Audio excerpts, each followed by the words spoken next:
This is where the jungle refugee camp was located until French authorities tore it down last year. They hoped it would stop people coming to Calais, but it hasn't. Hundreds of refugees, mainly from Eritrea, Ethiopia and Afghanistan, are back. They're forced to sleep in the open and to rely on handouts for food and water. Over the past 5 years, I've been to Calais many times. I go there to work with the refugees. I work with an organisation called Care for Calais, and over the years I've seen it grow. In the beginning, we would go into a place called the jungle, and that was where all the refugees would congregate. There's about 15,000 of them. And of course, what I found was I was more afraid of the police than the refugees, because to get through it you had to walk through all these buses of police in riot gear, and they're quite thuggish, so you have to be careful, and we had to develop some sorts of ruses at times to get around the police.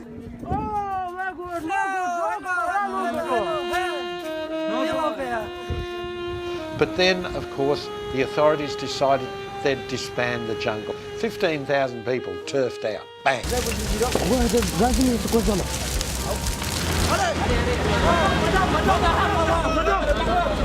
Madam.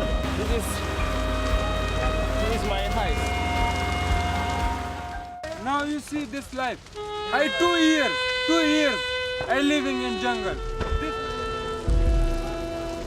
And they were forced to live out in the snow on their own. And they live there. They live in tents. They just find somewhere and sleep in the snow. A lot of people today sleep outside, not 1, 2 city. A lot of people. And of course, it's very threatening. And what the police do is they go around and they find these little camps, isolated camps, and break them up. And they'll destroy the tents, they'll burn and slash the tents, they'll slash their clothes, they'll smash their mobile phones, and if there's enough of them, they'll put them all in a bus, drive them 50 kilometres away and dump them. Just dump them. Bang, dump them. So this year I went along and we found there was a car park at the back of Dunkirk. And it was right in the middle of nowhere, and they thought nobody will turn up here because the police had been through and cleared the area.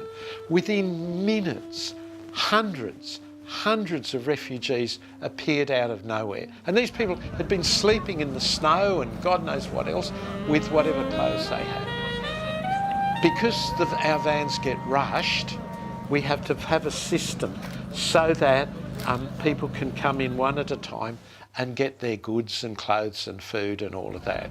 And we set up the volunteers, and my job was to guide each refugee through the channel of people to get the food and the clothing. And I thought, I'm going to look each one in the eye and I'm going to hug them.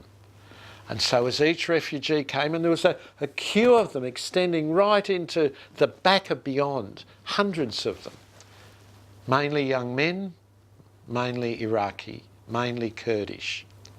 So I'd stand there and I'd hug them and I'd look them in the eye and I'd say, welcome, welcome. And one of them said, oh, it's lovely to have somebody say something like that. It's just lovely. And I found they were doctors, they were lawyers, they were specialist people who could kind of add to a country, and they wanted to get away from Daesh. They were all talking about Daesh, how they had escaped from Islamic State, and they'd seen the horrors. And I could see all the horrors in their eyes. I could see the horror. If you die, die. But I miss my little boy and my little children. I just only come for them, to work for them and to take them to the study and to the school. But now, person after person after person came forward, and I'd go welcome and hug them and move on.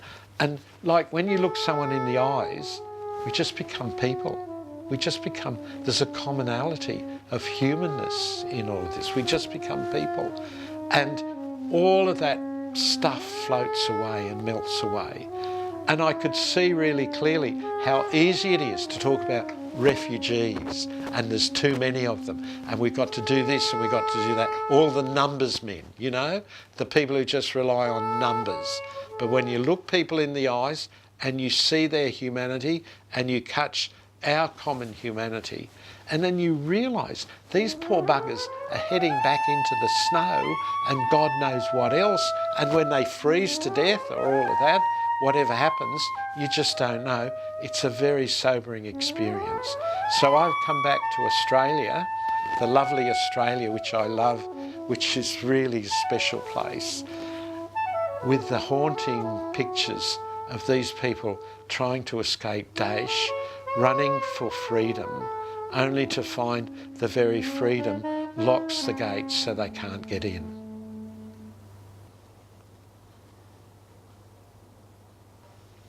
Just awful. Just awful.